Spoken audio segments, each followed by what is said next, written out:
the natural desire of neutrality or peace is true. So whenever we look at the highs and lows of emotion and we want to exist in the perfect balance, there is truth to that desire. The challenge with that way of looking at it, like I want to be in this neutrality where I don't experience emotion. I can remain in this equanimity, in this space. Well, the actual only way that that could ever be the case is if we're willing to experience the full flows of whatever it is. Because peace, the static peace that is imagined or fantasized in the mind is illusionary in the sense that there's a desire to stop the movements of life. There's a desire for a static essence. There is truth in that, in the sense that the mountain-like peace, or the mountain-like unmovable peace that we actually are, the truth of that unmovable essence, that I amness, we could say is static, because it's not existing within time or space. It's not existing within the movements of this or that, this belief, this identity, this happening, this experience, this thing that was good, this thing that is bad. It's not, it's independent of the movements of all of those. At the same time, the way we come back to that is through all of the movements of time and space and the happenings, because essentially we're perpetually reminded that love is actually already here. All the worthiness and gratitude and appreciation and joyfulness and peace is actually already here.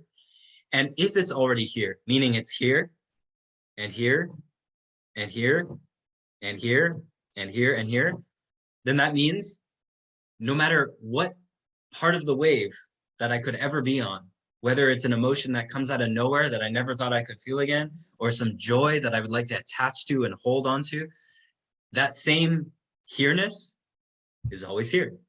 So the static neutrality that we're looking for, if we were to imagine this, like this drawing of this up and down as like a tube, right?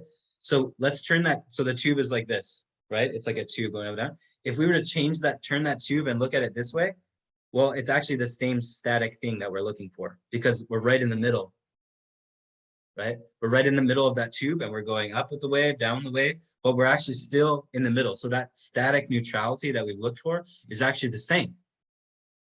The difference is now we're actually not afraid to participate in life. That's the core. Because the only real reason, the desire for things to be static is, or emotionless, which is maybe not the conscious desire of most people, but unconsciously it is because we face so much emotional turmoil that we never really knew how to deal with, or we attached ourselves to the lows and the highs. That way of living has brought us to the breaking point, essentially, of not wanting to experience any more emotion. The static. Right? So to come to see that we can actually participate in life safely again, it's okay. It's all good. You're not going to die from your emotions. Right? Your emotions are all valid, and you can express them and feel them in balanced ways. It doesn't have to be such a drama fest any longer, in maybe the ways our parents have taught us, or way we learned from society, or just from having so much built up emotion and not knowing where to point it. Now, as we've developed these tools and these perspectives and come into more of a clarity, now it's actually this beautiful ride. And yes, then paradoxically, this is what balances the emotional waves. This is what balances the emotional waves, because the only reason why the emotions are so dramatic is because of, like, this axis. If we were to topple this axis and put it on any angle, when we get to the peak, so we're at the peak of this emotional high, we want to stop it because we're afraid of where the emotion is going to go. So we want to stop it here, and we want to hold on to that emotion. It needs to stay here. The longer we stop it, like this, the rushing tube, that tube that's flowing, all this energy is building up, it's building up, it's building up, it's building up to the point that it pushes so strongly, and then it goes very extreme down to the other side, right? And so then, because of the same pattern, which is more of a parasitic pattern, it will, on this little This diagram is hilarious. I have to draw it. But this bottom part, right? This bottom part, we stop it here as well, right? Because we want to loathe. There's a loathing in the death, right? It's that mechanism, that constipated mechanism. So it holds in that low,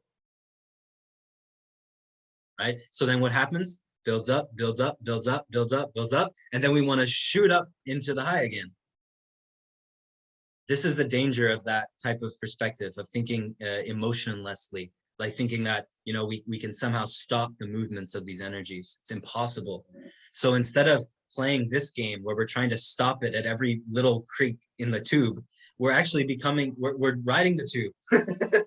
we're actually enjoying the ride of the tube, and we're going through because we don't care.